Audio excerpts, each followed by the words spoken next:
blood donation na ginanap sa Jeddah, Saudi na ang mga Pilipino ay handang maghandog ng dugo para ipandugtong sa buhay ng mga nangangailangan.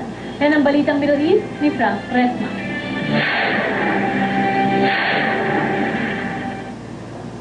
Sa bawat patak ng dugong ibinibigay ng Kapatirang Triskelion, may buhay na sinasaklolohan para sa kapwa Pinoy o ibang lahi.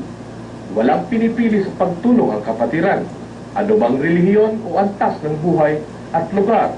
Masaya dahil nga nakakaroon sa ibang nangailangan ng Pinoy. Mahigit 70 miyembro ng mga bro at sis ang nakiisa sa Give Blood, Give Life Part 2 sa King Abdulaziz University Hospital sa Jeddah. Inisyatiba nila ito para maibalik ang biyayang ibinibigay ng Saudi Arabia sa mga Pilipino sa pamamagitan ng mga trabahong na ibibigay sa mga kababayan.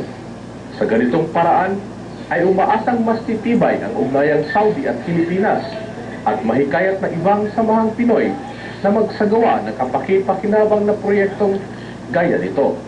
Ito ay isang paraan namin, isang step para kami ay tularan ng ibang grupo dito sa community natin, mga Pilipino, sa pagtulong. Sabihin na natin indirectly, pero ito ay isang sinasabi nga natin, be a donor and be a hero for other people.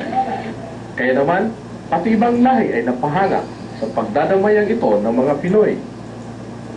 This is healthy activities, social activities for helping people, a good way to help the sick people. Pag tayo nagbibigay ng dugo, nag-generate tayo ulit. Ang body natin is magpuproduce ulit ng bagong blood. Nagbabalita sa Middle East, Frank Resma, Jeddah, Saudi Arabia. Bumida ang